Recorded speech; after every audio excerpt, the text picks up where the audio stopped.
Welcome student. कल आप लोग जो है डाइजेस्टिव सिस्टम का पार्ट 1 देखे। अगर आप नहीं देखे होंगे तो डिस्क्रिप्शन में लिंक कीजिएगा, आपको मिल जाएगा। ठीक है, तो आज जो है मैं डाइजेस्टिव सिस्टम का पार्ट 2 आज मैं आप लोगों को पढ़ा रहा हूँ। ठीक है, इसको आप लोग ध्यान से थोड़ा देखेंगे। चलिए, अगर कल आप नहीं देखे होंगे, ठीक है, तो फिर वीडियो को देख लीजिएगा आप। और अभी मैं उसके बारे में थोड़ा सा समझा देता हूँ। जैसे मैं कल स्टोमक के बारे में बताया था कि स्टोमक यानी अमाशय, अमाशय में जठर ग्रंथि होती है। ठीक है, तो जठर ग्रंथि से जठर रस निकलता है। जठर रस में हाइड्रोक्लोरिक एसिड, म्यूकस, उसके बाद पेप्सिनोजेन, ये सब निकलते हैं। ठीक है, जैसे मान लो कि हाइड्रोक्लोरिक एसिड है, तो हाइड्रोक्लोरिक एसिड बहुत स्ट्रॉन्ग एसिड है, उसका पीएच मान 1 होता है। और आप लोग केमिस्ट्री में पढ़े होंगे कि जिस एसिड का पीएच मान कम होता है वो उतना ही ज़्यादा स्ट्रॉन्ग होता है, मजबूत एसिड होता है। तो मान लो कि HCl निकला, ठीक है, और HCl निकलेगा तो ये अमाशय के जो दीवार है, ठीक है, ये अमाशय की दीवार को नष्ट कर सकता है, हानि पहुंचा सकता है। ठीक है, तो उसके लिए क्या निकलता है? म्यूकस। उससे बचाने के लिए म्यूकस निकलता है। और म्यूकस निकलकर ये सारे दीवार पर, ये अमाशय के इस सारे दीवार पर क्या होते हैं, उसको ढक लेते हैं, ताकि हाइड्रोक्लोरिक एसिड इसको नुकसान नहीं पहुंचा पाए। ठीक है, अब हाइड्रोक्लोरिक एसिड जैसे ही भोजन पर पड़ता है तो भोजन को बिल्कुल गला देता है और गलाकर उसको लेई के समान बना देता है। मान लो कि ये भोजन है, ये लेई के समान बन गया, इसको हम बोलेंगे काइम। क्या बोलेंगे? काइम। ठीक है, तो भोजन लेई के समान बन गया, अब हो गया काइम। अब अमाशय से ये छोटी आंत में जाता है। कहा जाएगा? छोटी आंत में। छोटी आंत के 3 भाग होते हैं। छोटी आंत के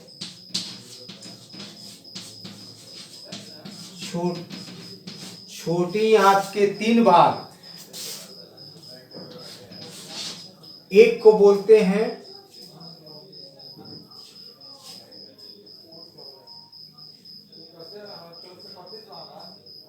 डेडुनम,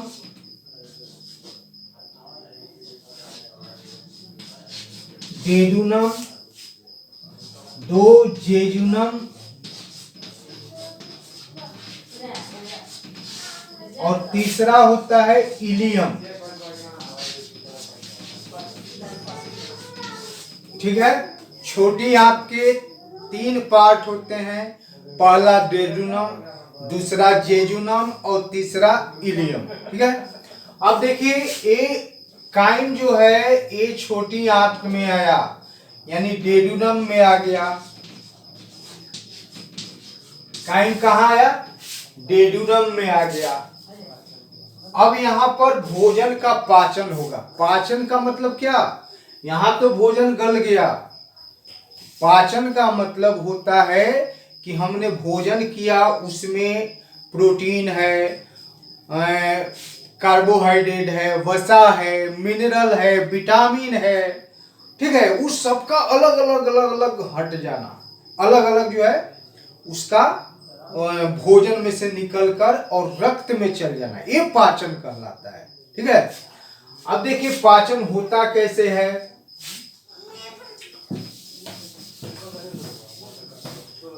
यहां पर जो है, यहां पर एक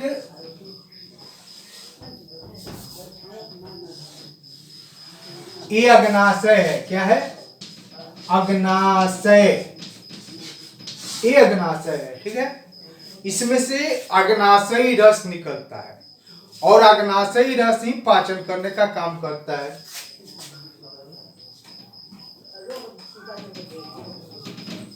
यहां पर देख लीजिए, इस अग्नाशय के पाइप में ही, नली में ही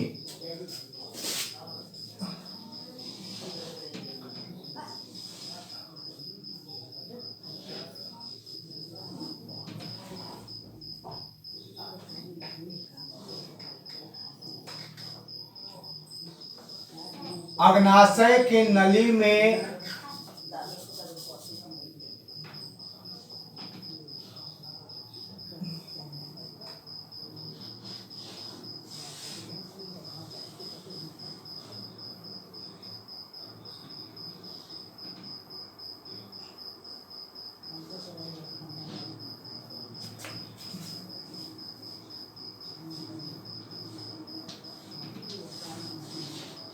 ये जो आप देख रहे हैं ये लीवर है, यकृत।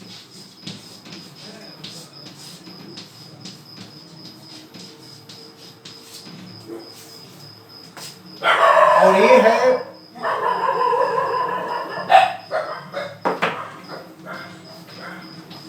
पित्ताशय, पित्ताशय गॉल ब्लैडर।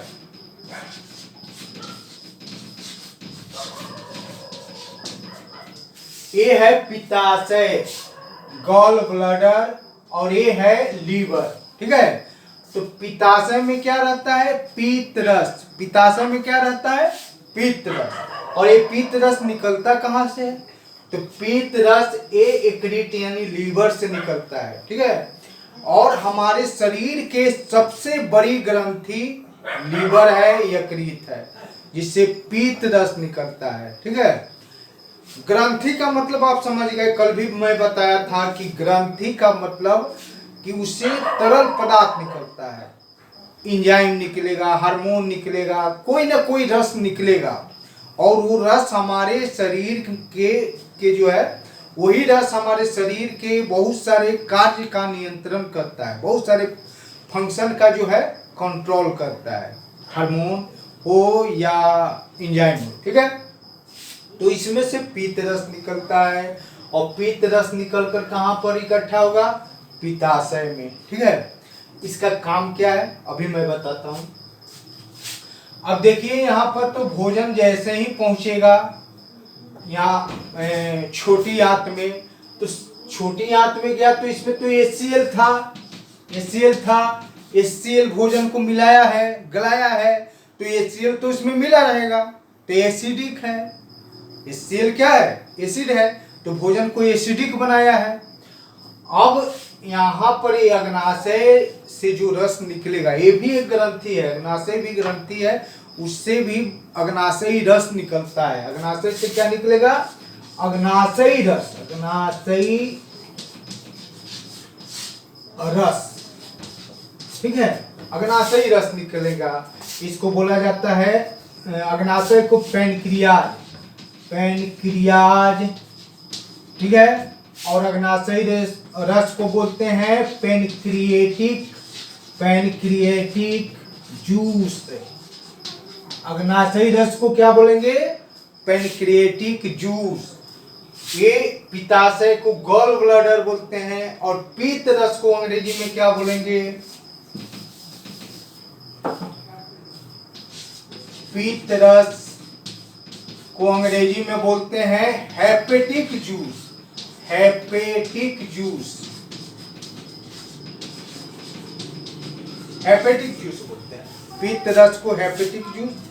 और अग्नाशयी रस को जो है पैनक्रिएटिक जूस बोला जाता है। ठीक है, अब देखिए क्या होगा, यहां से पीत रस आएगा, सबसे पहले पीत रस आएगा और भोजन के साथ मिलेगा, और भोजन को जो है क्षारीय बना देगा, क्योंकि पीत रस क्षारीय होता है। ठीक है, पीत रस क्या है? क्षार है। वो जैसे ही भोजन के साथ मिक्स हो जाएगा तो भोजन बन जाएगा क्षारीय। ठीक है, एसिडिक से बन जाएगा क्षारीय। जैसे ही क्षारीय बनेगा तो अग्नाशय से अग्नाशयी जूस निकलेगा, उसको मैं अभी समझा रहा हूं।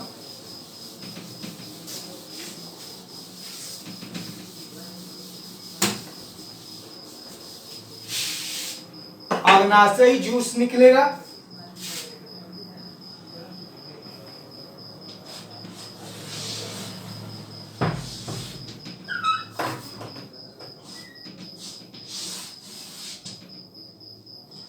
इससे अग्नाशयी जूस निकलेगा। इससे पहला ट्रिप्सिन,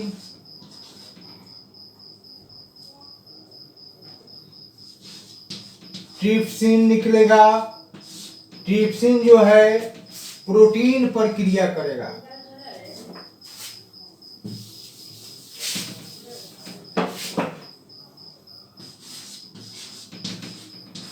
ट्रिप्सिन प्रोटीन पर क्रिया करेगा और प्रोटीन का पाचन जो है प्रोटीएजेज, प्रोटीएजेज, ठीक है। उसके बाद एक में 2 नंबर में निकलेगा एमाइलेज।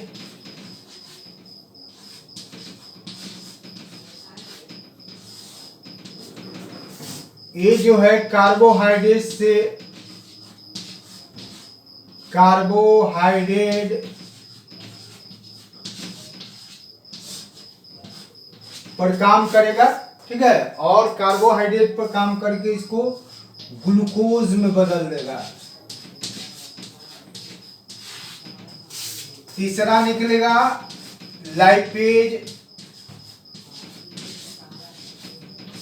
ये वसा पर क्रिया करेगा और वसा पर क्रिया करके वसा अम्ल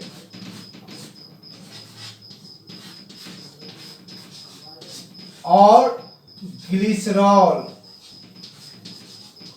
ग्लिसरॉल में बदल देगा।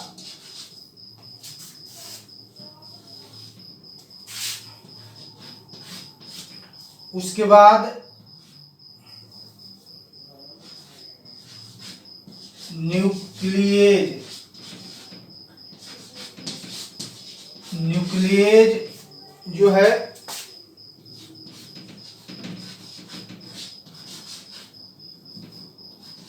न्यूक्लिक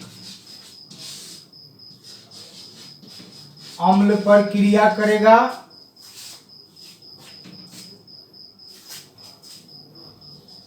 और न्यूक्लियोटाइड का निर्माण करेगा, ठीक है। देखिए 4 तरह का अग्नाशयी रस निकलता है। पहला ट्रिप्सिन अग्नाशयी रस है, वो निकलेगा और प्रोटीन पर क्रिया करेगा और किसी पर नहीं, वो प्रोटीन को ही पकड़कर उसका जो है पाचन कर लेगा। तो ट्रिप्सिन प्रोटीन को पाचन करके क्या बदल दिया, प्रोटीएजेज, प्रोटीन का पाचन हो गया। फिर निकलेगा एमाइलेज, ठीक है, और वो कार्बोहाइड्रेट को पकड़ के पाचन करेगा और बना देगा ग्लूकोज। लाइपेज वसा पर क्रिया करेगा, वसा अम्ल और ग्लिसरॉल में बदल देगा, जो हमारे बॉडी को चाहिए। वसा कार्बोहाइड्रेट प्रोटीन डायरेक्ट हमारे बॉडी में नहीं जाता है, इस रूप में जाता है। ये पाचन हो जाएगा इस रूप में, तब हमारे बॉडी में जाएगा। फिर न्यूक्लिएज न्यूक्लिक अम्ल पर अपना काम करेगा, पाचन करेगा और न्यूक्लियोटाइड बना देगा, ठीक है। देखिए ये तभी पाचन करेंगे, ये तभी काम करेंगे अग्नाशयी रस, जब भोजन क्षारीय होगा। अम्लीय होगा तो ये काम नहीं करेंगे, काम करेंगे लेकिन कम मात्रा में काम करेंगे, पूरा अच्छा से काम नहीं करेंगे। और भोजन जब क्षारीय होगा तब ये बिल्कुल अच्छा से काम करेंगे, ठीक है। इसलिए इनके आने के पहले जो है पीत रस जो है आता है पित्ताशय से, और पीत रस बनता कहाँ है, लीवर में। हमारे लीवर में पीत रस बनेगा, वहां से पित्ताशय में आकर गॉल ब्लैडर में आकर इकट्ठा हो जाएगा और फिर वहां से जो है आएगा और भोजन को क्षारीय बना देगा। जब जैसे ही क्षारीय बनाएगा तो अग्नाशय से ट्रिप्सिन निकलेगा, प्रोटीन को पचाएगा। एमाइलेज निकलेगा, कार्बोहाइड्रेट को पचाकर ग्लूकोज में बदल देगा। लाइपेज निकलेगा, वसा को पचाकर वसा अम्ल ग्लिसरॉल में बदल देगा। और न्यूक्लिएज निकलेगा तो न्यूक्लिक अम्ल को पचाकर न्यूक्लियोटाइड में बदल देगा, ठीक है। पाचन हो गया यहाँ पर। अब जो है इसके बाद जो है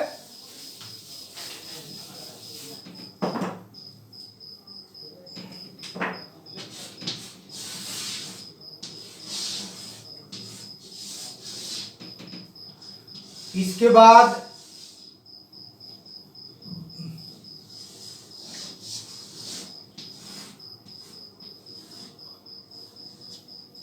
अब भोजन और ढीला हो गया, ठीक है।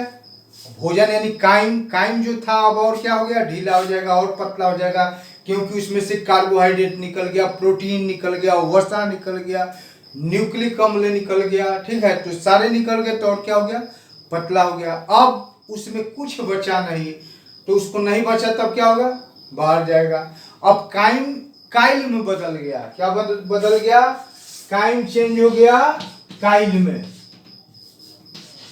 काइम चेंज हो गया काइल में, ठीक है। अब ये काइल जो है यहां पर देखिए इलियम है, आपको हम बताए थे इलियम। हाँ, अब एक और चीज को हम अभी भूल रहे हैं, पाचन तो हो गया, छोटी आंत में पाचन हो गया। छोटी आंत में ही एक इस तरह का बहुत सारे उंगली जैसा रचना होता है, जिसको बोलते हैं विलाई। क्या बोलते हैं, विलाई, ठीक है, इसको विलाई बोलते हैं। अंकुर वर्ष बोलते हैं शायद, अंकुर कलिया, तो विलाई बोलते हैं। ये क्या करता है, ये रक्त से जुड़ा होता है, यहाँ पर बहुत सारे रक्त की नलियां जुड़ी रहती है। अब ये क्या करेगा, प्रोटीन का, कार्बोहाइड्रेट, वसा, ठीक है, न्यूक्लिक अम्ल, सबका जो है अवशोषण कर लेगा। कहाँ अवशोषण कर लेगा, ब्लड में। ये उंगली जैसा रचना क्या बोलते हैं, इसको विलाई। क्या बोलते हैं, विलाई, विलाई, ठीक है, विलाई, ठीक है। और ये अवशोषित कर लेगा ब्लड में। अब तो जो है काइम क्या बन गया, काइल, ठीक है, यानी हमारे सारे पोषक तत्व निकल गए। अब काइल की हमारे बॉडी में कोई जरूरत नहीं है, काइल को हमारे शरीर से बाहर जाना है। अब यहाँ पर इलियम जो है बड़ी आंत में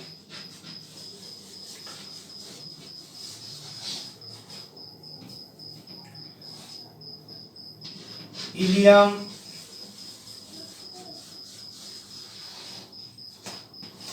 ठीक है, ये बड़ी आंत हो गया, ये बड़ी आंत,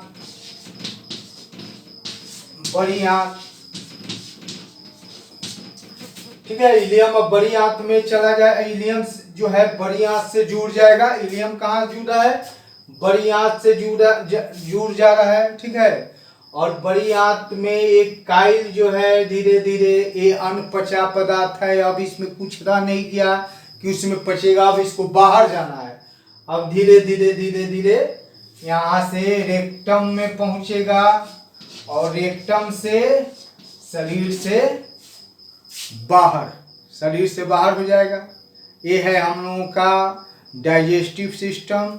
डाइजेस्टिव सिस्टम इज कंप्लीट हो गया। आप लोग अच्छा से समझ गए, ठीक है।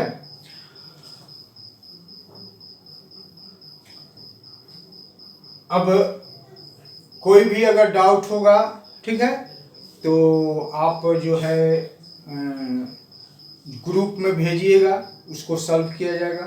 क्वेश्चन आंसर जो भी है आप लोगों को क्वेश्चन आंसर भी सॉल्व कराएंगे, ठीक है। कोई भी अगर आप क्वेश्चन का आंसर लिखेंगे, अगर उसमें कोई प्रॉब्लम होगा तो फिर आप लोग पूछिएगा, ठीक है। Okay, thank you very much.